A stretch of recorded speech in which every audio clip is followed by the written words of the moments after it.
अभी साहब जी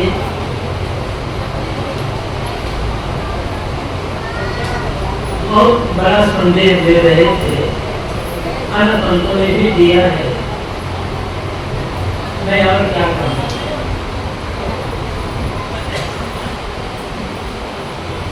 आदेश है इसलिए कुछ निवेदन ही करूँगा।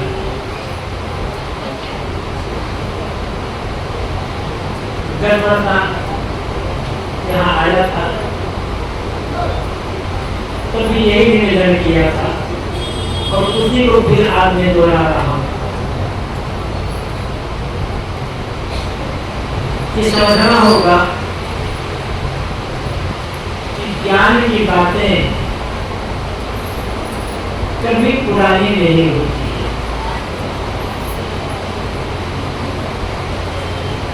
ज्ञान की बातें सदैव ताजा ही रहती हैं।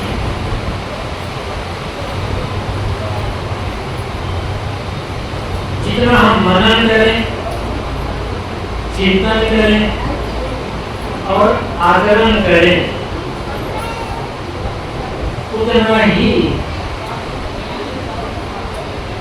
हम जीवन उद्देश्य की प्राप्ति की दिशा में आगे बढ़ते चले जाएंगे।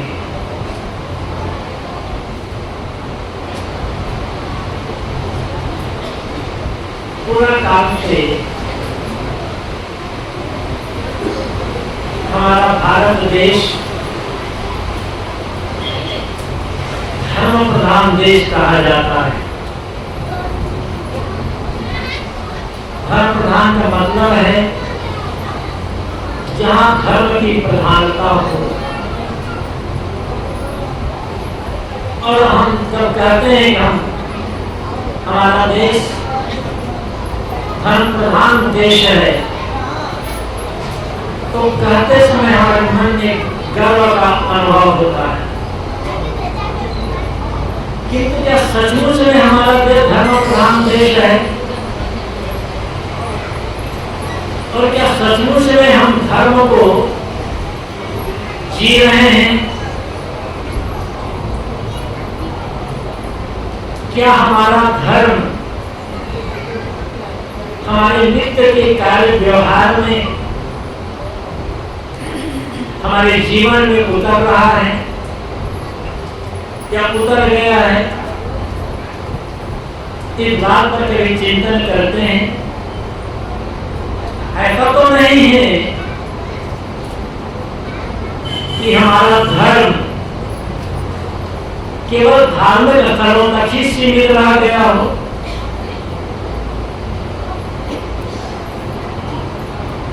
कि हमारा देश यहाँ भारत के छोटे गांव से लेकर बड़े से बड़े शहर तक चले जाएं, हर गली मोहल्ले में आपको छोटा बड़ा कोई ना कोई धार्मिक स्थल दिखाई पड़ जाएगा। गली गली में देवता चौराहे चौराहे में देवता बैठे चलन है, चौराहे चौराहे में भगवान बैठे हैं।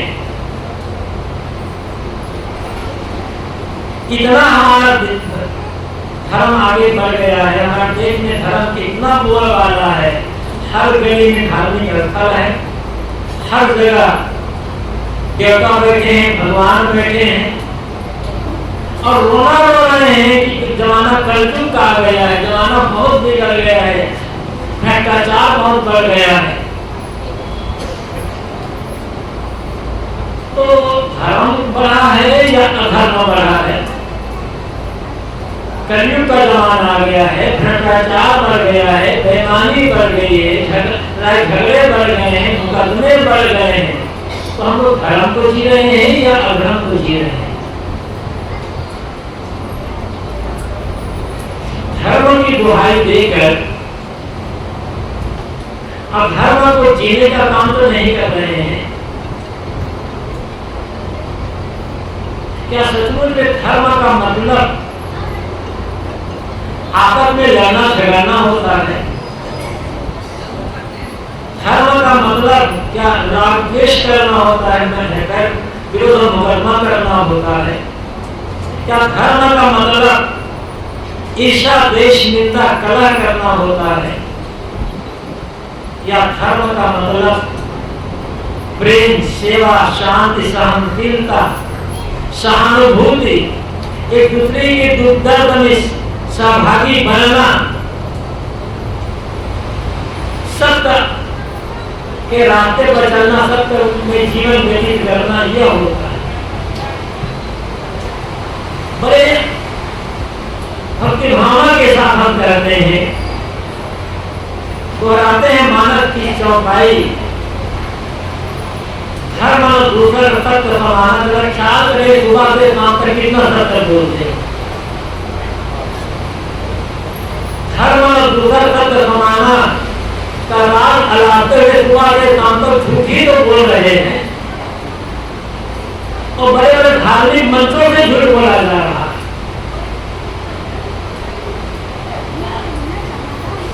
तो धर्म का प्रचार कर रहे हैं या धर्म का प्रचार कर रहे हैं? बड़े जोश से करते हैं, बड़ी भावना के साथ करते हैं। परम धर्म प्रतिविधि का अहिंसा, पर निंदा को अग्रगणिता, और सुबह से शाम तक जहां हिंसा का चल रहा है। कहते हैं कि दूसरे की बुराई करने के समान कोई अधर्म नहीं है, और सुबह से शाम तक बुराई का ही गुणगान कर रहे हैं। यही हमारे धर्म प्रधान देश होना। पर ही तो शरीर धर्म नहीं भाई, कितना हित करते हैं दूसरों का अहित करने का काम कर रहे हैं या हित करने का काम कर रहे हैं? दूसरों के दुख को बढ़ाने का काम कर रहे हैं या घटाने का काम कर रहे हैं? दूसरों के रास्ते में रोड़े हटाने का काम कर रहे हैं या उनके रास्ते रोड़े को हटाने का काम कर रहे हैं? हमारे कार्य करने से क्या होगा? अक्सर लोग हमारे एक करने से क्या होगा? ठीक है, तो आप ये सोच लीजिए, मेरे एक झूठ बोलने से क्या होगा? आप झूठ बोलना सोचो। मेरे एक की कला करने से क्या होगा? मेरे एक के लड़ाई करने से क्या होगा? मेरे एक के बुद्धि लेने से, बुद्धि करने से क्या होगा? आप भोला है। जब सेवा की बात आती है, ईमानदारी की बात आती है, तब तो कहते हैं कि मेरे एक के करने से क्या होगा? यही बात अधर्म के का काम करते समय तो मेरे एक धर्म करने से क्या होगा? छोड़ दो ना। सारी जो बुराइयां सामने आती है, तो हम ये सोचते मेरे एक करने से क्या होगा? तत्काल बुराई का काम करना शुरू कर देते हैं, क्योंकि बुराई के पीछे हमारा स्वार्थ नहीं है। क्योंकि सिर से पैर तक, नर से शिखा तक बुराई में लिपटे हुए इतने हम नहीं सोचते हैं ना। भगवान का भजन कर रहे हैं, भगवान की भक्ति को कितना सोचे हैं? भगवान की भक्ति और भगवान के जो बंदे हैं उनसे विरोध बड़े उत्साह के साथ करते हैं। भगवान तो कण कण में व्याप्त है। अल्लाह खुदा तो जर्रे जर्रे में है। जिससे झूठ बोल रहे हो उसमें अल्लाह और भगवान है या नहीं है? जब जर्रे जर्रे में खुदा है, कण कण में भगवान है, तो झूठ किससे बोल रहे हो? कला किससे कर रहे हो? ईर्ष्या किससे कर रहे हो? निंदा किससे कर रहे हो? गाली किसको दे रहे हो? मिलावटी सामान किसको बेच रहे हो? कण कण में भगवान है ना। क्या तुम्हारा भगवान पर मंदिर पर सीमित बैठा हुआ है? ये जवानी भगवान काम नहीं आएगा, ये जवानी धर्म काम नहीं आएगा। जितना मैं कर सकता हूं उतना तो करूं। हम कुछ तो कर सकते हैं। सभी तरफ गंदगी बिखरी हुई है, हम पूरी गंदगी साफ नहीं कर सकते, तो एक दो फीट गंदगी तो साफ कर करते हैं ना, अपने जीवन में जो गंदगी है उस गंदगी को हम दूर करते, मानो हमने भगवान की भक्ति कर दी, हमने दुनिया की गंदगी से कुछ गंदगी को साफ कर लिया। ये तो हम कर सकते हैं ना, और ये तो धर्म का काम है। न तो आज तक हमने भगवान को समझा और न आज तक हमने धर्म को समझा, क्योंकि हमारा भगवान और हमारा धर्म केवल हमारी जबान तक ही सीमित है। व्यवहार को उतारने का कभी काम ही नहीं किया गया, और व्यवहार में भी धर्म उतरा होता, व्यवहार में हमारा अल्लाह और भगवान उतरा होता, तो कब हम मजहब के नाम पर हम एक दूसरे से नफरत तो न करते। मजहब और भगवान के नाम पर, मंदिर और मस्जिद के नाम पर भगवान के बंदों के खून के प्यासे को न बनते। जिस देश में भगवान के नाम पर, जिस देश में धर्म के नाम पर लोग एक दूसरे के खून बहाने को तैयार हैं, वहां के लोगों धर्म और भगवान को समझा ही कहा।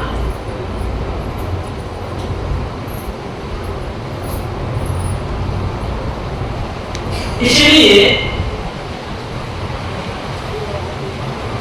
वास्तविक धर्म को समझना होगा और वास्तविक भगवान को भी समझना होगा। सदगुरु कबीर क्या कहते हैं,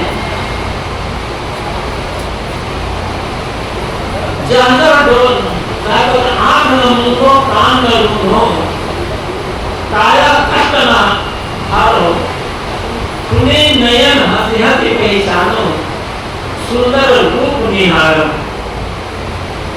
भगवान का साक्षात्कार करने के लिए, भगवान के दर्शन करने के लिए मुझे आंख कान नाक बंद करने की आवश्यकता नहीं है, मुझे किसी प्रकार का काया कष्ट करने की आवश्यकता नहीं है। मैं तो जिधर देखता हूँ, जहां भी देखता हूँ, हर तरफ मुझे भगवान के सुंदर रूप के दर्शन होते रहते हैं। ये सामने बैठे ये कौन है? ये चलते फिरते जो प्राणी है, ये चलते फिरते जो मनुष्य है, इनके अंदर भगवान है या शैतान है? इनके लिए हमारी दृष्टि क्या है? भगवत बुद्धि है या शैतान बुद्धि है? और जिस आदमी को प्राणियों में और मनुष्यों में भगवान खुदाकार के दर्शन नहीं होते, वह आदमी कहीं चला जाए, भगवान भगवती को न समझ पाएगा, ना उसके दर्शन कर पाएगा। सब पूजा धर्म करण है, निर्मल मानी काया मानव में प्रेम प्रसारण और जीव मात्र पर काया। एकाजी पंडित सुन लो, जो राम रहे तुम्हारे घर घर में बोल रहे हैं, इनको दुख मत दो प्यारे। दिल दया हमको तजकर श्रद्धा माल खाली है, प्राणी से बैर बनाकर ईश्वर पूजा जानी है।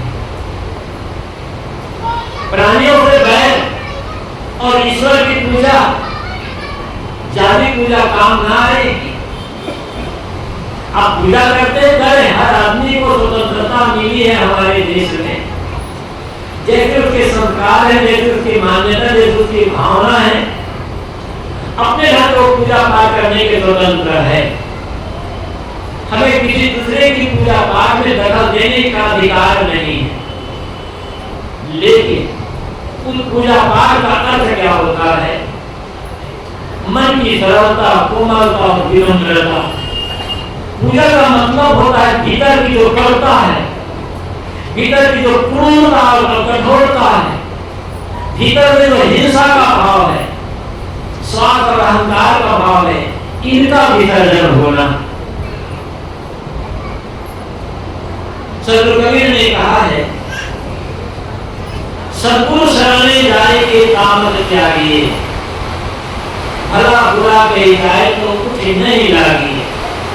तुम सद्गुरु की शरण में चले गए हो, तुम भगवान की शरण में चले गए हो, तुम अपने को भक्त मानते हो, पुजारी मानते हो, धार्मिक मानते हो, अपने को साधु और महात्मा मानते हो, तो जब झांक करके देखो कि तुम्हारे भीतर का जो तामस है, ये तामस दूर हुआ है या नहीं हुआ। तामस अंधकार, तामस अज्ञान, तामस अंदर की उत्तेजना,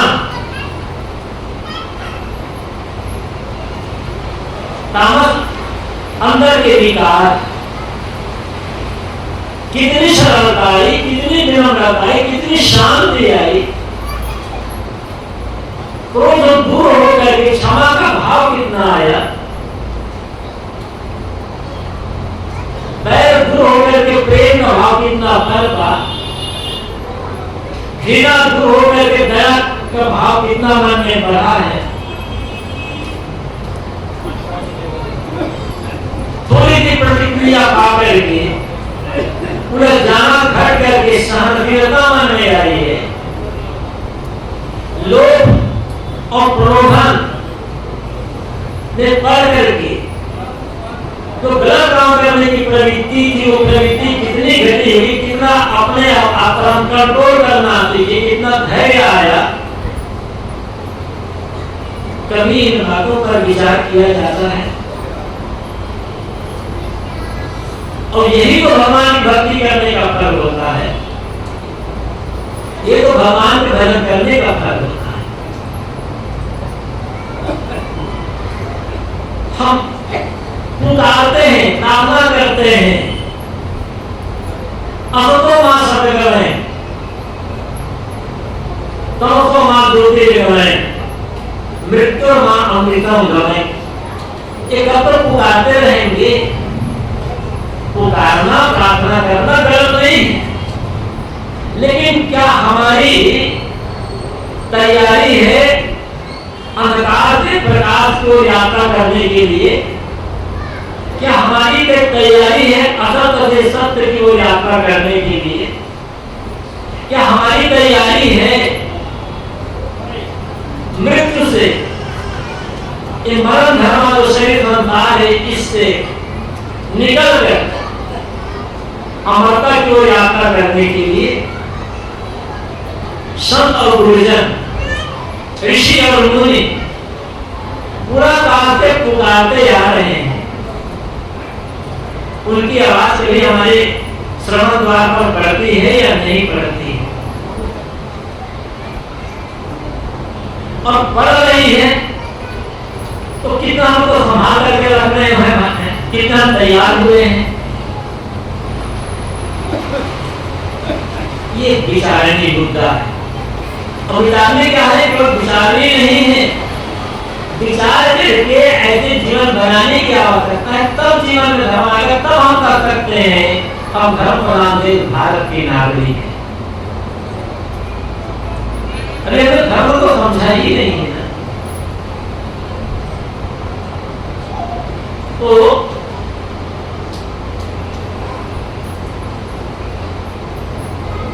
हम अपने को भक्त कहते हैं, पुजारी कहते हैं, धार्मिक कहते हैं, साधु महात्मा भी कह लेते हैं, कहने में क्या भक्ति जीवन में कितनी आई है, धर्म जीवन में कितना उतरा, पूरा कितनी उतरी है।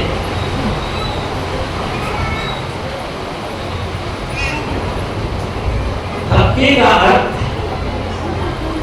केवल संस्कृत के कुछ मंत्रों का पाठ कर लेना, मंदिर में जाकर के या मठ में जाकर के वहाँ जो मूर्ति है या संत है उनके सामने जाकर हाथ धो करके झुका लेना, कुछ आरती गा लेना, इतनी भक्ति है। भक्ति की बात आई तो याद आया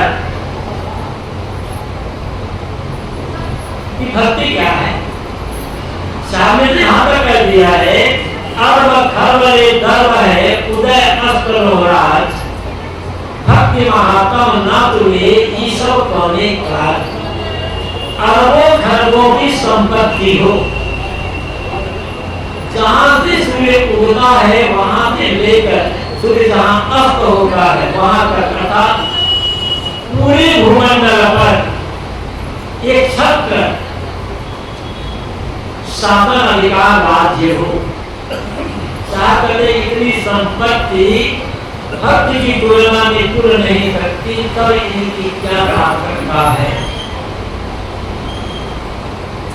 पूरी दुनिया की संपत्ति को भक्ति की तुलना में नगण्य मानते हैं।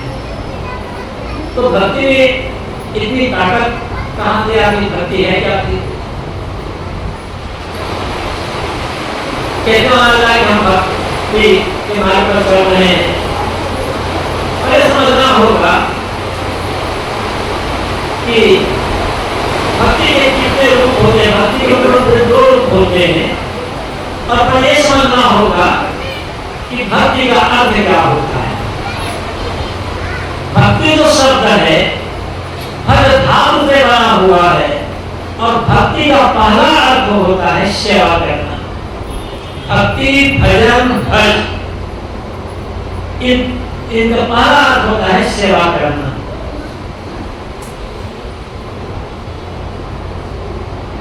फिर अर्थ होता है स्मरण करना, चिंतन करना, पसंद करना, चुनना, छाटना, विभाजन करना, अलग करना, भाग दे जाना, तमाम भक्ति के अर्थ होते हैं। तो भक्ति का पहला अर्थ होता है सेवा। और सेवा का आवश्यकता भी तो होती है जानदार,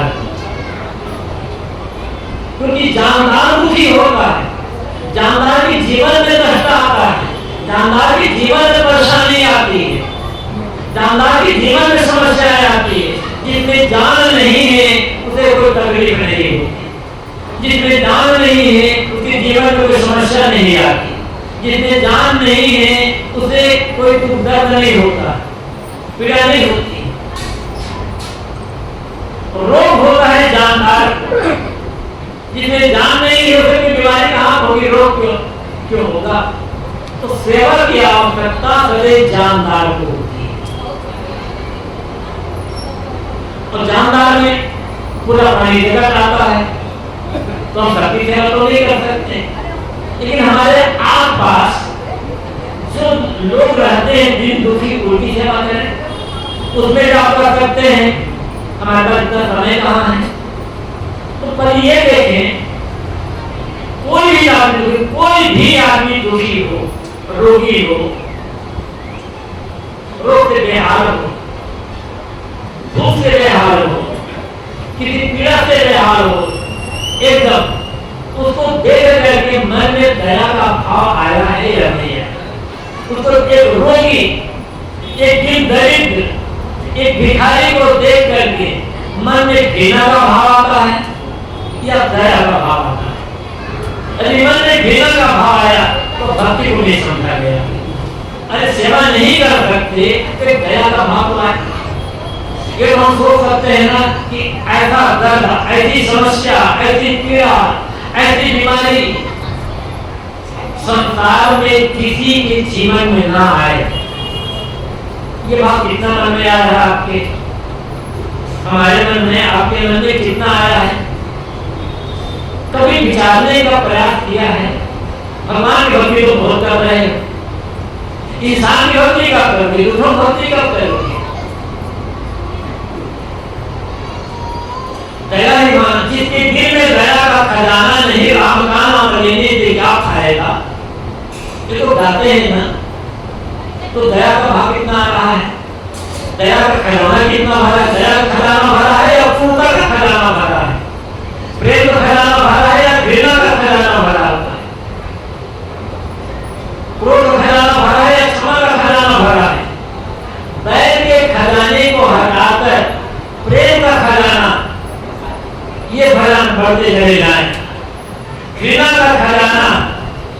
करके, प्रेम का खजाना, क्रोध का खजाना हटा करके क्षमा का खजाना, तब आप भक्ति के भाग्य में चल रहे हो। कभी मंदिर मत जाओ, कभी किसी का गुणगान मत करो, आप भक्ति के रास्ते में चलो, आप सच्चा भक्त हो।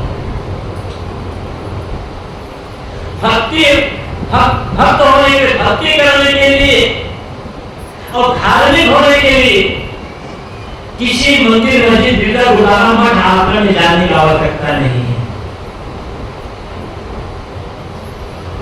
बिना मंदिर मस्जिद गिरजा गुरुद्वारा मठ आश्रम गए, बिना किसी ईश्वर की पूजा के, बिना किसी ईश्वर को माने आदमी धार्मिक हो सकता है।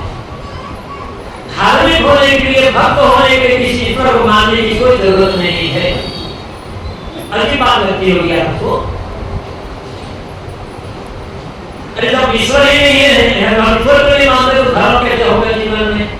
ईश्वर ही नहीं मानते तो भक्ति कहाँ से होगी जीवन में? लेकिन मैं सच कहता हूँ, बिना ईश्वर माने आदमी धार्मिक हो सकता है, बिना ईश्वर माने आदमी भक्त हो सकता है, पुजारी हो सकता है, और बिना ईश्वर माने आदमी महात्मा हो सकता है। और ईश्वर मान करके भी आदमी धार्मिक नहीं हो सकता। मैं ये नहीं कह रहा हूँ, मेरे कहना मेरा मत निकालिएगा कि जो ईश्वर मानते हो धार्मिक नहीं हो सकते, कुछ भी हो सकते हैं, लेकिन धार्मिक होने के लिए ईश्वर को मानना जरूरी नहीं है। और ईश्वर मान कर, ईश्वर की पूजा करके भी आदमी धार्मिक नहीं हो सकता है। आप कहेंगे कोई प्रमाण? ठीक है, मैं प्रणाम देता हूं।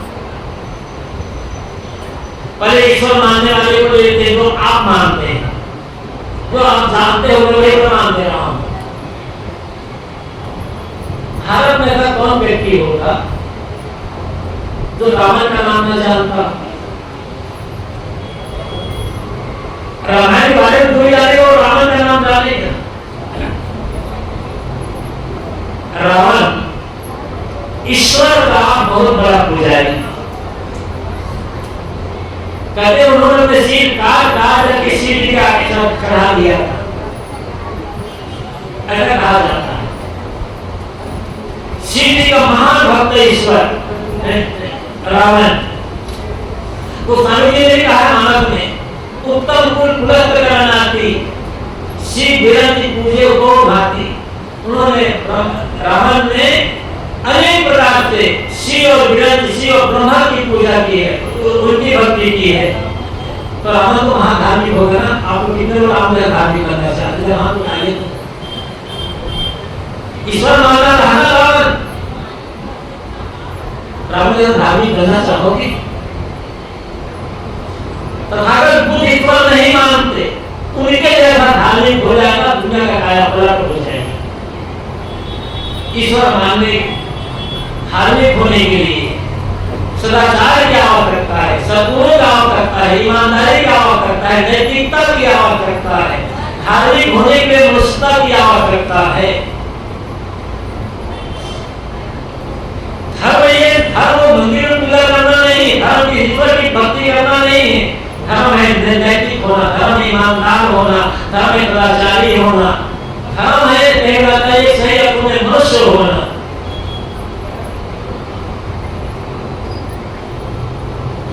बाद में भक्ति की कर रहा था, कितनी बात आ गई। तो भक्ति क्या है? भक्ति में कितनी करनी चाहिए? कहा जाता है, स्वामी शंकराचार्य से पूछा गया भक्ति क्या है और कितनी भक्ति करूं? तो उन्होंने पहले सगुण भक्ति बताई, एक निर्गुण भक्ति है, पहले वो सगुण भक्ति बताई और कहा पूज्य स्व अनुरागो भक्ति, पूज्य के प्रति अनुराग होना, पूज्य के प्रति समर्पण भाव होना, ये भक्ति है। पूज्य के प्रति अनुराग का क्या होता है? पूज्य के बताए रास्ते पर चलना, पूज्य की जो आज्ञा है, पूज्य का जो निर्देश है, उनका जो उद्देश्य है, उनको जीवन में उतारना। अब पूज्य कौन हो सकता है? जीवन है, जो ज्ञान वैराग्य से संपन्न है, किस मत के हैं? मत मत चाहिए। हम संकुचित बन जाते हैं, हम तो ये मत मानते हैं, तो वो मत मानते हैं, हम तो ये मत मानते हैं, तो वो मत मानते हैं। संकुचित बनने वाला आदमी धार्मिक नहीं हो सकता है। सारे पंथ हमारे हैं और सभी पंथों में जो अच्छाइयां वो हमारी है और बुराइयां हमारे भी, हमारे बुराई वो हमारी भी हो सकती है। कईपंथी होने का अर्थ क्या है? साथ साथ कह गए छोटा देव बुरा है, ये कईपंथी होना है। गलती माना हमारा कईपंथी होना नहीं, या कभी साहब की मूर्ति बना कर पूजा करना कईपंथी होना नहीं। कभी साहब से पूछा गया, साहब आपके पीछे बहुत लोग चलते हैं, बड़ी भीड़ चलती है आपके पीछे, जहाँ जाते लोगों को मजबूत जाता है आपके साथ, क्या ये तो आप लोग अन्यायी हैं, आपके प्रेमी हैं? आप ये क्या पता है क्यों आते हैं मेरे पास? मैं कैसे कहूँ ये मेरे अन्यायी हैं? तो लोगों ने पूछा कई बार, साहब ये बताइए, आप अपना प्रेमी, आप अपना भक्त, आप अपना अनुयायी या अनुगामी किसको मानते हैं? साहब ने बहुत बातें की, उनके हम दो बातें ले रहे हैं मुख्य रूप से। साहब कहते हैं, कहीं कबीर सोई जन मेरा तो घर की राह निवेरे, वो मेरा अनुयायी है जो अपने घर में रहता है। कौन सा घर? ये हृदय का घर। इसने काम रोज लोग मोह राग द्वेष ईर्ष्या घृणा भय विरोध मन मत्सर कला कल्पना का जो झगड़ा चल रहा है रात दिन, इनको नुकसान कर देता है। इसके भीतर का हृदय का झगड़ा, मन का बदल मिल गया, जिसका मन, जिसके मन के विकार दूर हो गए, मलिनताएं दूर हो गई, जिसका मन निर्विकार निर्मल हो गया, ताकत वो मेरा नहीं आई। लोगों ने कहा था आपने बड़ी कठिन बात बता दी, हमारे समान लोगों के लिए ये बड़ा मुश्किल है। और उपाय बताइए तो कहा कहते हैं, नीर शीर का कहे निवेरा, कहे कबीर सोई जन मेरा। तो नीर और शीर का निवेरा करता है, सांस और झूठ का निवेरा करता है। वो मेरा नहीं है। तो निवेरा करने का अर्थ क्या है? सांस और झूठ को समझ करके, झूठ को छोड़कर सत्य को पकड़ना और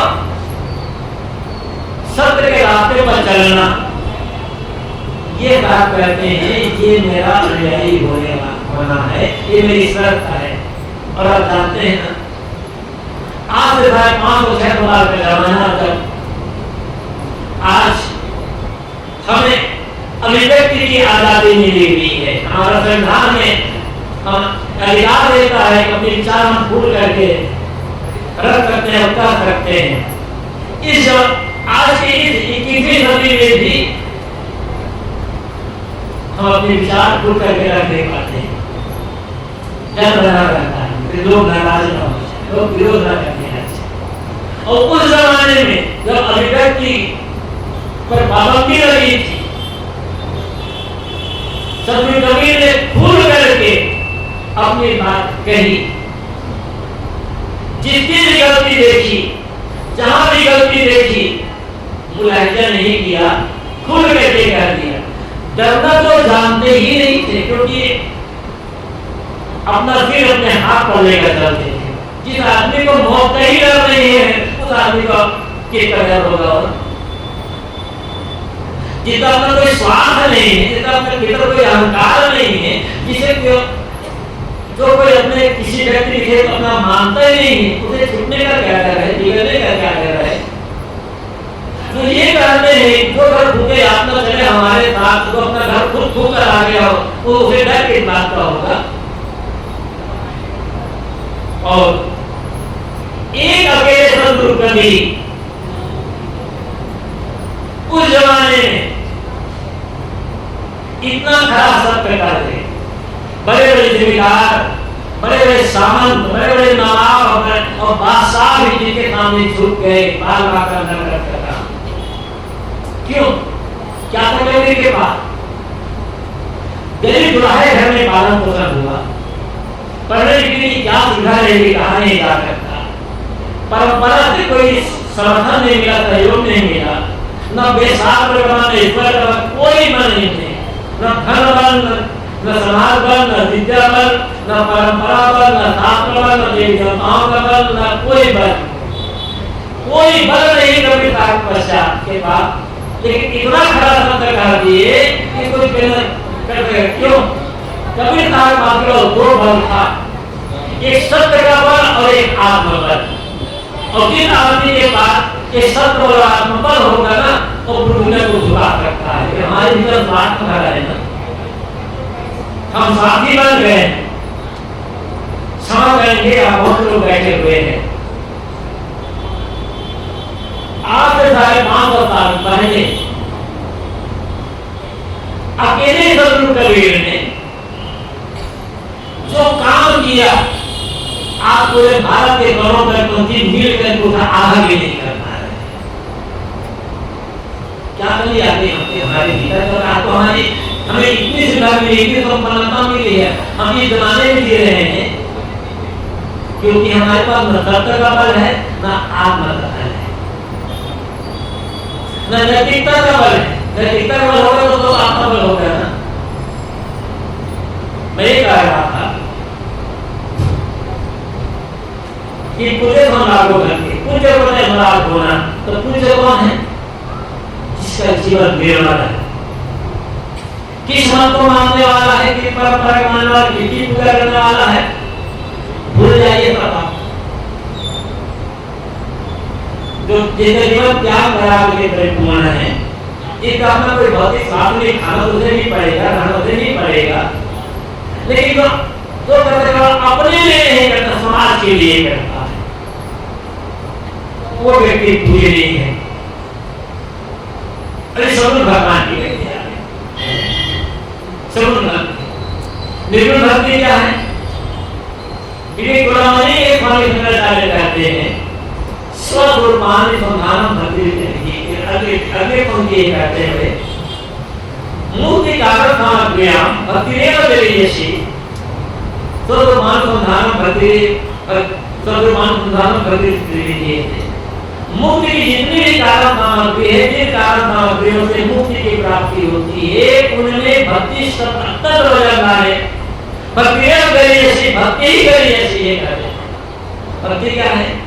स्वस्वरूप होना, अपने आत्म की खोज, स्वर की खोज, ये निर्गुण भक्ति। और यदि हम ये कब होगा? जब हमारे दृष्टि में यह बात आ जाएगी कि भगवान को नहीं खोजना है, तो हमें इन प्राणियों में खोजना होगा। जब कामने कहा आँख न मूंदो, कान न रूंधो, काला कष्ट न भारो, खुले नए ढांचे से पता सुंदर रूप निहारो। ये जो सगुण परमात्मा दिखाई पड़ रहा है आपको, सगुण भगवान आपकी खोज करना चाहते हैं, तो प्राणियों में खोजिए, यहाँ देखिए। और सेवा नहीं करते सबकी, तन से, मन से, वचन से संकल्प कर ले कि ऐसा जीवन मुझे व्यतीत करना है कि मेरे तन मन वचन से कभी किसी को किसी प्रकार की तकलीफ न होने पाए, किसी का काम न बिगड़ने पाए, किसी को दुख न मिलने पाए। इतना आपने कर दिया ना तो भगवान की भक्ति हो गई।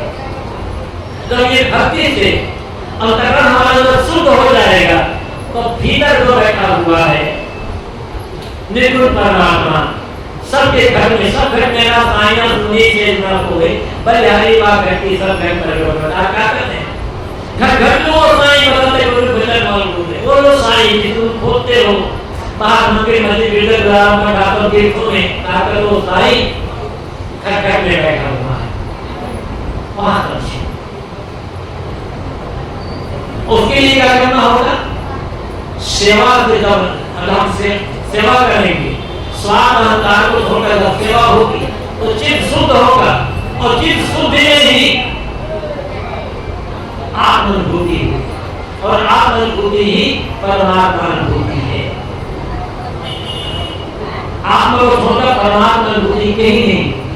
आप तुम विष्णु को कर करके देख लें, साधुओं कर देखें, बार बार पूरी दुनिया में अध्यात्म की प्राचीनतम पुस्तकें हैं तो मिलते हैं, वहां पर परोक्ष ब्रह्म की चर्चा नहीं है, अप्रोक्ष ब्रह्म की चर्चा है। और अप्रोक्ष ब्रह्म सबके भीतर बैठा हुआ है, स्वतंत्र आत्मकथा के रूप में, बाहर प्राणी रूप में है और भीतर आत्मा के रूप में है।